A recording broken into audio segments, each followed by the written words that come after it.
ಅವರಿಗೆ ಯಥಾರ್ಥಕ್ಕೆ ಏನಂತ ಗೊತ್ತಿರುವುದಿಲ್ಲ, ತಂದೆ ತಾಯಿಗಳ ಕಷ್ಟ ಗೊತ್ತಿರುವುದಿಲ್ಲ. ತಾವು ಲೋಕದಲ್ಲಿ ಕಾಣುವಂಥದ್ದನ್ನೇ ಸತ್ಯ ಅಂತ ಭಾವಿಸಿಕೊಂಡಿರ್ತದೆ.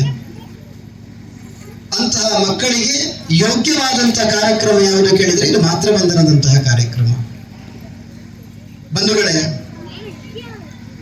ತಾಯಿ ಮಗನಾದವರನ್ನ ಯಾವ ಮಟ್ಟಕ್ಕೂ ಏರಿಸಬಹುದು ಎನ್ನುವುದಕ್ಕೆ ನಮಗೆ ಬಹಳಷ್ಟು ದೃಷ್ಟಾಂತಗಳು ಸಿಗುತ್ತದೆ. ಥಾಮಸ್ ಆಲ್ವಾ ಎಡಿಸನ್ ಎನ್ನುವ ಒಬ್ಬ ಹುಡುಗನ ಕತೆ ಬಹಳ ರೋಚಕವಾದಂತ ಕತೆ. ಶಾಲೆಗೆ ಬಹಳ ದಡ್ಡನಾಗಿದ್ದಂತಹ ಹುಡುಗ ಶಾಲೆಗೆ ಹೋದಾಗ ಮುಖ್ಯೋಪಾಧ್ಯಾಯರು ಒಂದು ಪತ್ರವನ್ನು ಬರೆದು ಕೊಟ್ಟು ಕಳಿಸ್ತಾರೆ ಆ ಮಗುವಿನ ಕೈಯಲ್ಲಿ. ನಿಮ್ಮ ಮಗನನ್ನ ಈ ಪತ್ರದ ಮೂಲಕವಾಗಿ ನಾನು ವಿಷಯಗಳನ್ನು ಬರೆದು ಕಳಿಸಿ ತಾಯಿಗೆ ಮುಟ್ಟಿಸಿ ಅನ್ನುವ ರೀತಿಯಲ್ಲಿ ಆ ಪತ್ರದಲ್ಲಿ ಮಗುವಿನ ಮೂಲಕವಾಗಿ ಕೊಟ್ಟಂತ ಪತ್ರ ಬದು.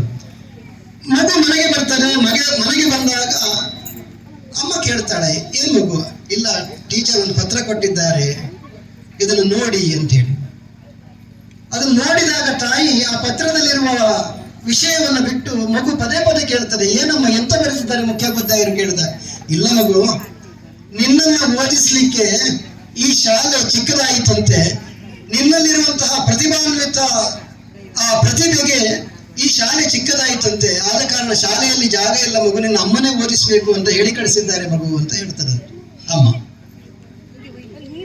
ಅಂತಹ ನಿಟ್ಟಿನಲ್ಲಿ ಆ ಮಗು ಶಾಲೆಗೆ ಹೋಗದೆ ಮನೆಯಲ್ಲಿ ಇದ್ದುಕೊಂಡು ತಾಯಿಯ ಮೂಲಕವಾಗಿ ಕಲಿತಾ ಸಾಗುತ್ತದೆ. ಕಲಿತಾ ಸಾಗಿದಂತಹ ಮಗು ಮುಂದೆ ಸಾಧನೆಯನ್ನ ಗೈದ ಪರಿಯನ್ನ ನೋಡಿದರೆ ನಾವೆಲ್ಲ ಮೂಕ ವಿಸ್ಮಿತರಾಗಬೇಕು. ಆ ಮಗು ನಾವು ಏನೀಗ ಬಲ್ಪ್ ಅಂತ ಕಾಣ್ತೇವೆ, ವಿದ್ಯುತ್ನ ಬಲ್ಪ್ ಅಂತ ಕಾಣ್ತೇವೆ, ಅದನ್ನ ಕಂಡುಹಿಡಿದಂತಹ ಥಾಮಸ್ ಆಲ್ವಾ ಎಡಿಸನ್ ಶಾಲೆಯಿಂದ ತಿರಸ್ಕೃತನಾಗಿರುವಂತಹ ಮಗುವನ್ನ ಆ ತಾಯಿ ಓದಿಸಿ ಮಹಾನ್ ವಿಜ್ಞಾನಿಯನ್ನಾಗಿಸ್ತದೆ.